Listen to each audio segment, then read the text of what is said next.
everyone, welcome back to Ethnobotanicam. Most people know my friend Dandelion here. Not as much without the distinctive flowers, but everyone's pretty well aware of the dandelion. They grow virtually everywhere at this point.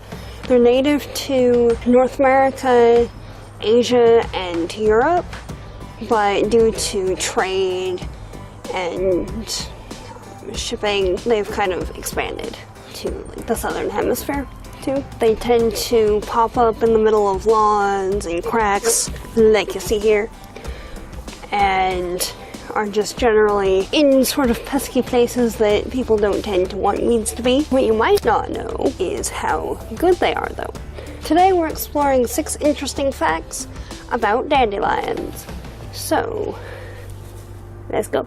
Alright, number 1. The leaves of the dandelion, which you see here, are often served as a kind of bitter element in trendy salads known as dandelion greens. They're usually also in mixed greens that you get sometimes. The more developed leaves like this tend to be a lot more fibrous, but the younger leaves, like these guys, are fairly tender. And they're very high in vitamins A, B, C, and D.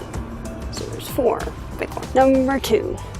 The scientific name for the dandelion is Taraxacum officinale, but the common name, dandelion, is from the French Dandelion, which I probably pronounced that wrong, but that's as close as you're getting, and is from the likeness that the leaves have to lion teeth. And look, they're fairly ragged on the sides there. Number 3. There are hundreds of species of dandelion around the world, and they generally grow to be about 12 inches in height, so about there.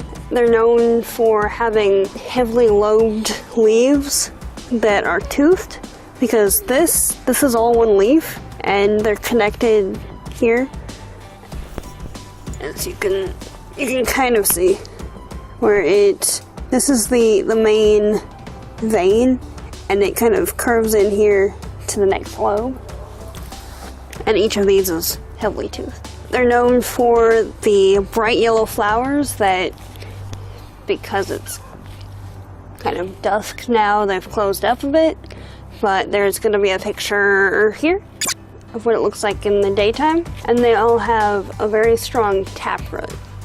That's like the one main root. They grow from a basal rosette, which, if you can see here, it looks like all the leaves fan out from one particular central spot. So that's the basal rosette, and then the flower grows up from there. And the leaves are all situated so that they focus rainwater down to the central root. Number 4. The plant's leaves have a strong diuretic property, so they help urination, basically. If you eat the leaves, you'll need to pee more than you would otherwise.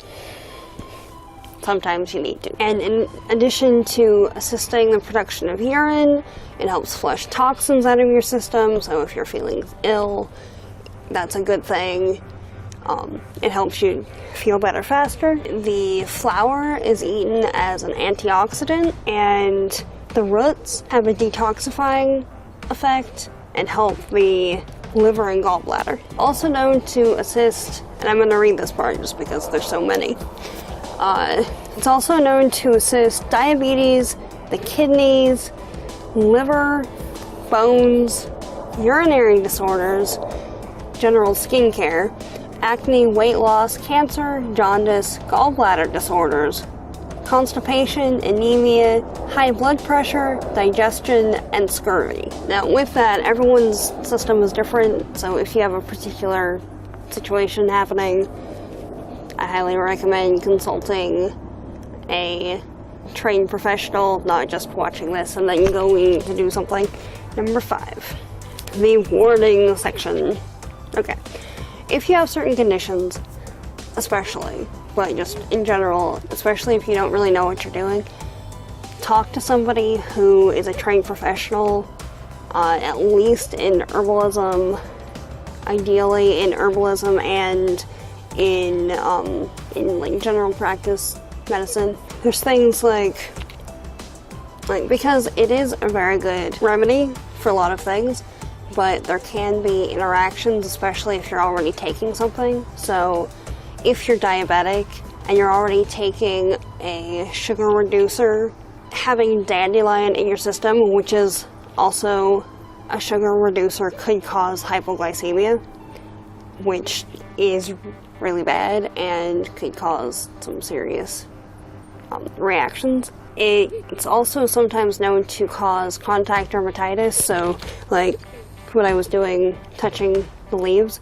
sometimes that causes a rash, or sometimes there's a lot of instances where people have a reaction to the sap. So if the leaves or the stem or the root happens to break open, it's got a milky sap that a lot of times people have a skin reaction to. So just be aware of that. Sometimes there's a digestive or oral sort of reaction, like you really feel sick. If that's the case, don't eat it. Your system doesn't want it. There's plenty of other things. Find something else. This might not be the best thing in your case, because everyone's different. Alright, and now for number 6. There are numerous ways that the dandelion is good for the physical health of the individual, whether it's a human or another animal, because there are studies that animals benefit from the dandelions the same way that humans would. And most studies have been done with animals, not with people. So you know. On top of that though, the dandelion, because it has such a strong taproot, the dandelion is known to bring up nutrients to the surrounding area that are deeper than some of the surrounding plants probably are.